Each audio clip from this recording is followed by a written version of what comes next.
the information that I was given a task about speaking about endometriosis in young.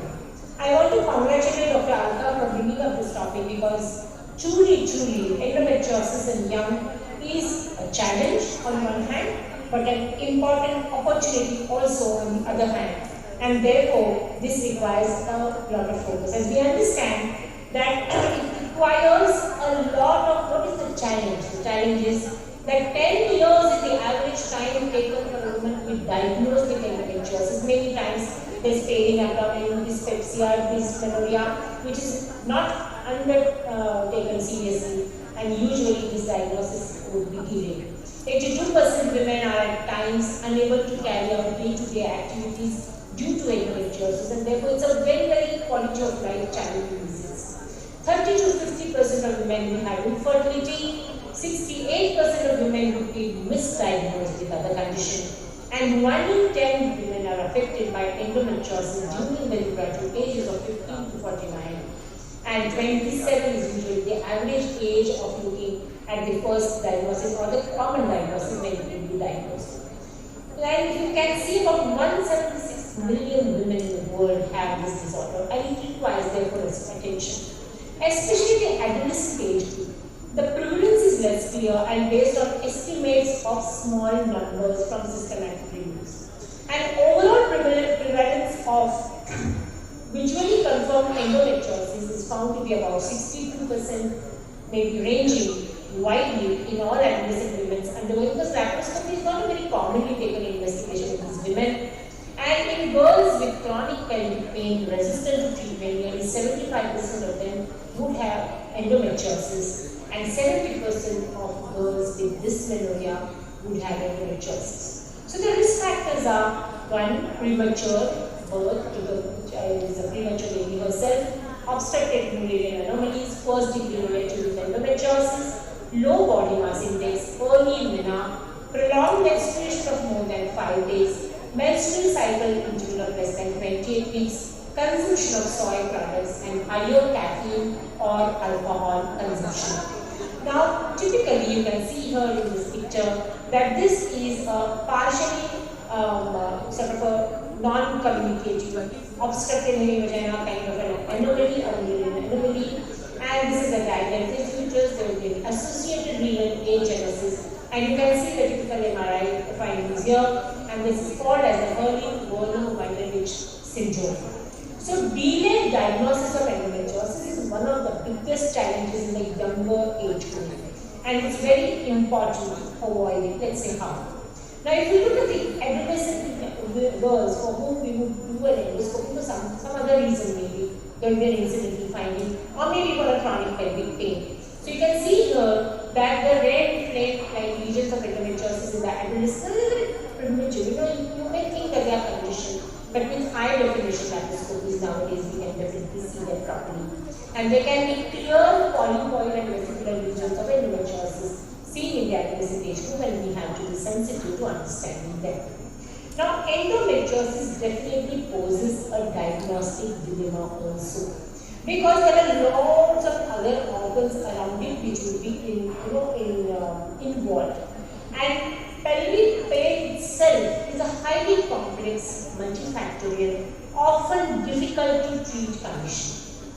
And if you look at the common etiology of chronic pelvic pain, it is endometriosis, adenomyosis, and associated spasms of the pelvic floor muscle. Now, prevalence is significant, about 1 to 8.6% women in the reproductive age, rising to 9 to 68% of infertile women, and 15 to 70% of women with chronic pelvic pain. And it is often not diagnosed in a timely or an accurate way.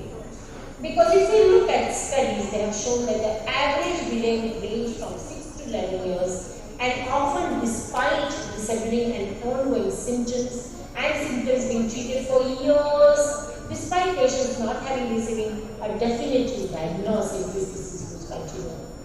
There are two challenges that are there in this diagnosis. One is, in association, many women have a higher prevalence of IBS with endometriosis. And the pain is the most common feature of endometriosis that leads patients to seek care. And the main types of pain are dysmenorrhea and dyspareunia. It does not necessarily present as a pure gynecological condition.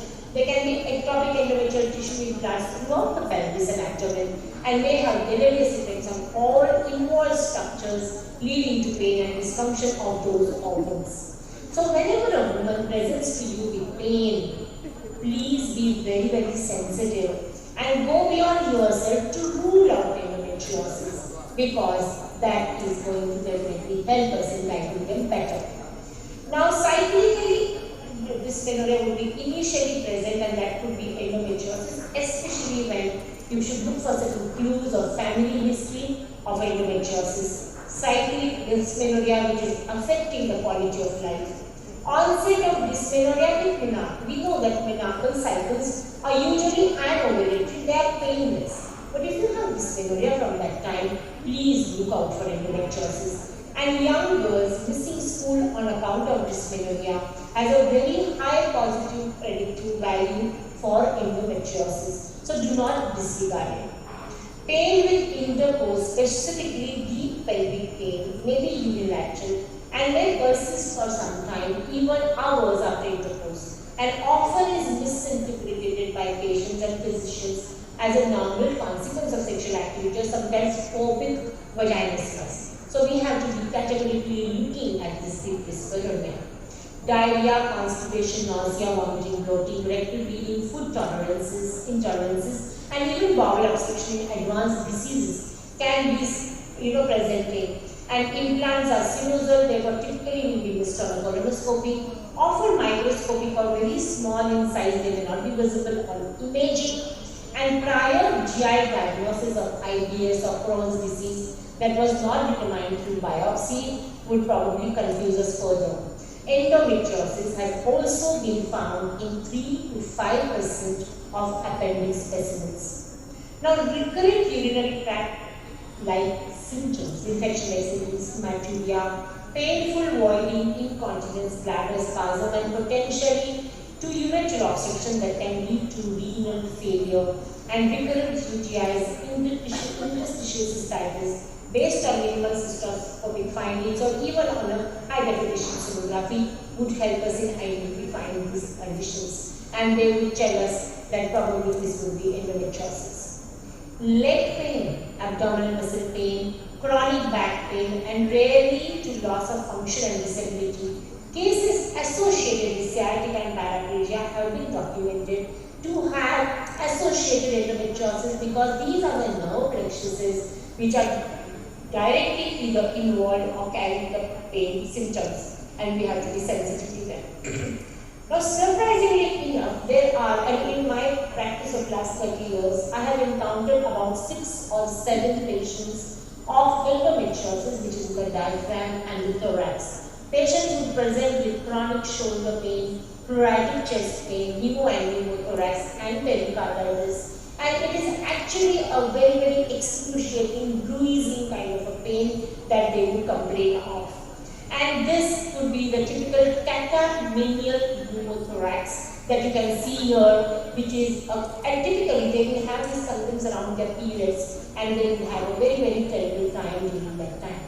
So a woman may undergo a grand tour of specialists with multiple specialists trying to help in further delaying the diagnosis with alternative etiologies from gastroenterologists to endocrinologists to polycystic ovarian syndrome, also confounding rheumatologists, neurologists, orthopedics, and unremitting pain with no apparent cause, and sometimes earlier in the diagnostic surgery, even a psychiatrist would be referred to for anxiety and depression. Now, we all know that the gold standard of laparoscopy is the for diagnosis, but is that really true? Let's see. The visual or histological identification of endometriotic tissue in the pelvic cavity, only diagnostic test for endometriosis that is usually routine in clinical practice. And you can see the various kinds of stigmatas or the lesions that can be seen on laparoscopy, making you suspect that this is endometriosis. The disadvantages, however, are high cost, the necessity of taking the woman under general anesthesia, and the potential for adhesion formation post-procedure. And laparoscopy, there is always a risk of injury to the pelvic organs or major blood vessels and sometimes complications leading to death. Now this is a challenging decision, requires decision making at a very early stage, and depending on the lesions, the staging, the need of the patient, we would consider how we are going to treat them. Now the gold standard, as I mentioned, for diagnosis is laparoscopy with peritoneal biopsy of any suspected lesions, and this is something that we will be speaking about for a long time. And biopsy is considered the standard for diagnosis, but the need for biopsy proven disease has been debated. It is unclear from the literature if pathological confirmation of diagnosis is cost effective. A 2000 study showed 3 months of empiric treatment for endometriosis to be less costly than going in for a laparoscopy. And 2016 Cochrane review mentioned that non-surgical diagnosis via physical findings combined with transcranial sonography imaging have greater or similar accuracy and lower risk than laparoscopy, and therefore approach the criteria required to replace laparoscopy. Now, limitations of imaging also are there. Primary dysmenorrhea might be in an ultrasound and there are abnormalities of the uterus, then we can be able to see the fallopian tubes or ovaries. Endometriosis most often is not visible on imaging, especially in its beginning stages, as adhesions can be difficult to identify via the diagnostic method. It is important for clinicians to consider the limitations of imaging when interpreting results, especially for endometriosis. Now, it has been suggested that ultrasound should be the first line of imaging method for assessing women with suspected endometriosis, and I would vouch for this. Assessment should be carried out with standardized, well-established protocols and preferably post a patient for a transcranial sonography intra-menstrual or towards the end of a menstrual period for better understanding, and that's the time when you'll be able to clinch the diagnosis better. The ultrasound technique used is based on the protocol defined by a consensus group from the International Deep Endometriosis Analysis Group, and deep endometriosis, the D which we typically call as, is very difficult to diagnose by laparoscopy and will be better imaged by a sonography. So the first step is the uterus and adnexs are examined with the sonography. The approach along with the bladder and the kidneys. The mobility of the uterus and the ovaries is the step 2. Then search for markers such as local sensitivity and fixation of the ovaries, the sliding sign, and the anterior rectal wall gliding freely across the posterior cervix and posterior vaginal wall, where gentle pressure is applied to the cervix with the transvaginal transducer. And on the fourth step, look for hypoechoic nodules or irregularities in the anterior and the posterior compartments. Now, endometriomas represent the most obvious manifestation of endometriosis on transvaginal ultrasound, usually bilateral and rounded, regular margins, homogeneous ecotexture, hypoechoic containing diffuse areas of echogenital gland. These are very, very typical images as I put up here for endometriosis. And hemorrhage in a corpus luteum or another functional cyst can be confounding. Radiographic features are variable depending on the age of the hemorrhage, sudden onset pelvic pain, pelvic mass, asymptomatic and hemorrhagic ovarian cyst is an incidental finding, and they typically would resolve within 8 weeks of occurrence. Now, cystic ovarian neoplasms such as papillary projections, nodular septi, color Doppler flowing a cystic structure would help us in diagnosing, can be the differentials, and endometria would typically contain uniform low level of internal echoes with hypervascular wall on Doppler ultrasound, and more often it would be multiple. On MRI, endometrioma shows high signals in T1 and low signal in T2, which is called a shedding sign, although there is overlap in appearance with hemorrhages. Now, T2 shedding is suggestive of chronic blood products and is more typical of endometrioma, as has been seen on an MRI, and hemorrhage evolves from the center of the cyst and then extends peripherally, and that is the center may show chronic state of hemorrhage while the periphery is more subacute. Now, none of the evaluated imaging modalities are able to detect overall pelvic endometriosis with enough accuracy, and PVUS has been suggested to be a better triaging test. And MRI displays sufficient accuracy to suggest utility as a replacement but the data were too scant to permit meaningful conclusions. So TBUS could be used clinically to identify additional anatomic sites of GI compared with MRI, thus facilitating preoperative planning, and rectosigmoid endometriosis was the only site that could be accurately mapped by TBUS, transrectal ultrasound, MRI, or MDCT. Studies evaluating recent advances in imaging modalities such as TBUS, RWC, MRI, and MDCT were observed to have high diagnostic accuracy but were too few to allow prudent evaluation of their diagnostic role.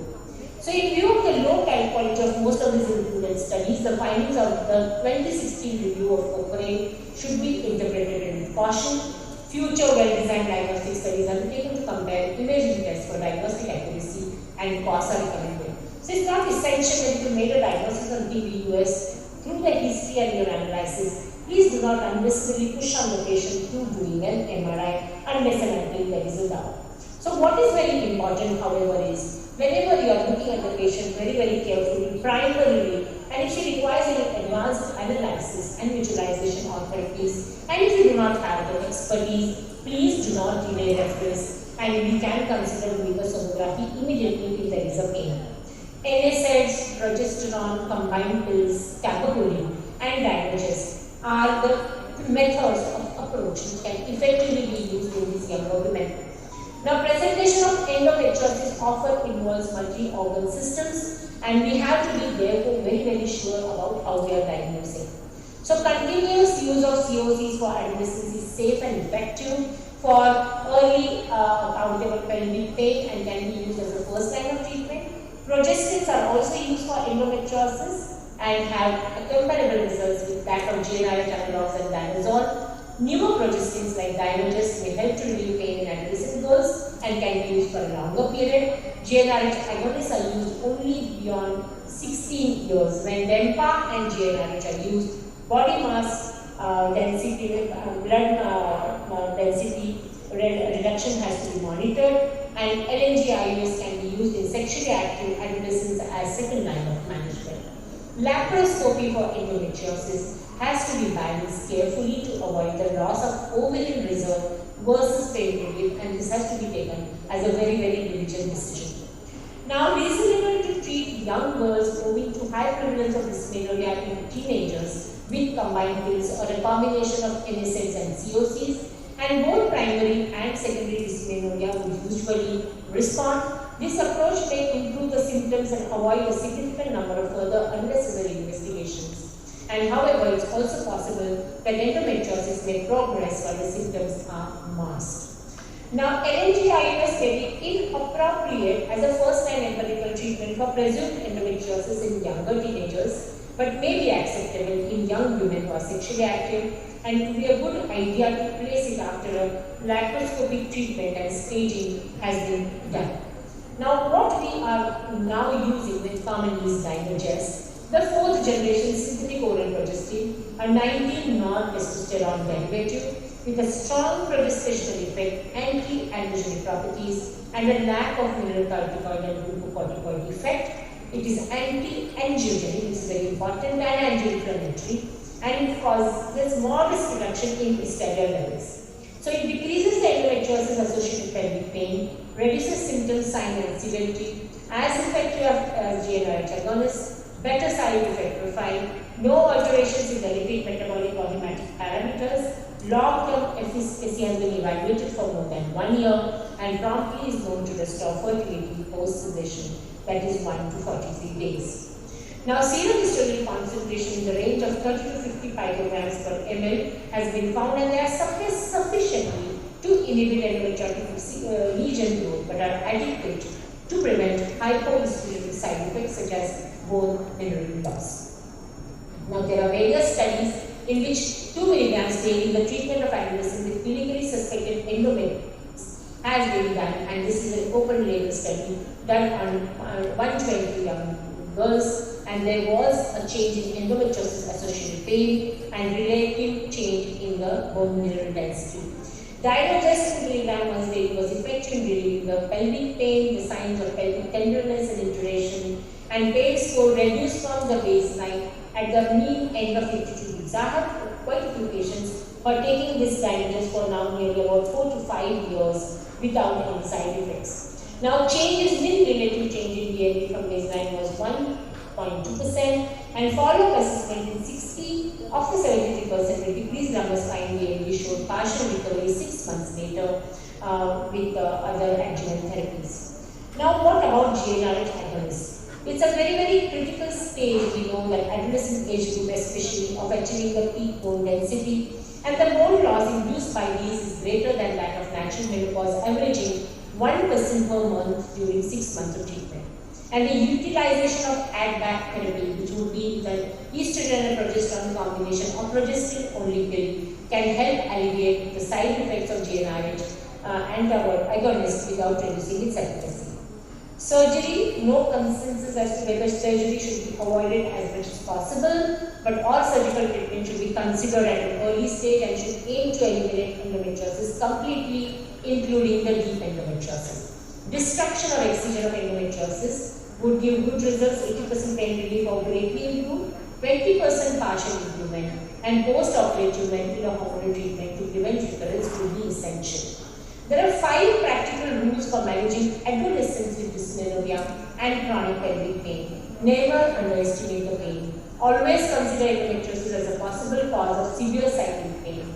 Obtain a detailed and accurate history before performing evaluation. Treat the pain with hormonal therapies and analgesics. Many times analgesics are not given the right dose, and plan frequent follow-up visits to re-evaluate the patient. Recurrence of symptoms and or endometriosis is one of the major concerns, and especially the young age seems to be a major risk factor for recurrence of ovarian endometriomas after cystectomy, risk being inversely related to the age of surgery. So in summary, it is more common than once it was thought to be, although its exact prevalence remains unknown. It is important to maintain a high suspicion of endometriosis in the adolescent patient who is consistently absent from school or cannot participate in daily activities.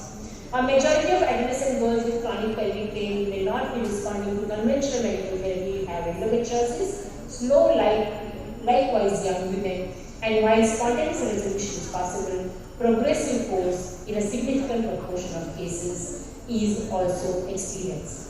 Most common cause of secondary dysmenorrhea in adolescent and more likely than adult women to present with acyclic pain. The physical examination rarely reveals abnormalities. Diagnosis would be often delayed, and often early stage and atypical presentations would be present, and laparoscopists should be booked intra-abdominally for clear vesicles and red lesions in adolescents. Treatment, medical and surgical. Proxy GCP guidelines recommend that newer progestin like Dilogest may help to relieve pain and can be used for longer period. However, there is a debate regarding either early diagnosis and treatment of an adolescent provide better long-term outcomes or simply increases the number of interventions without preventing the endometriosis disease progression.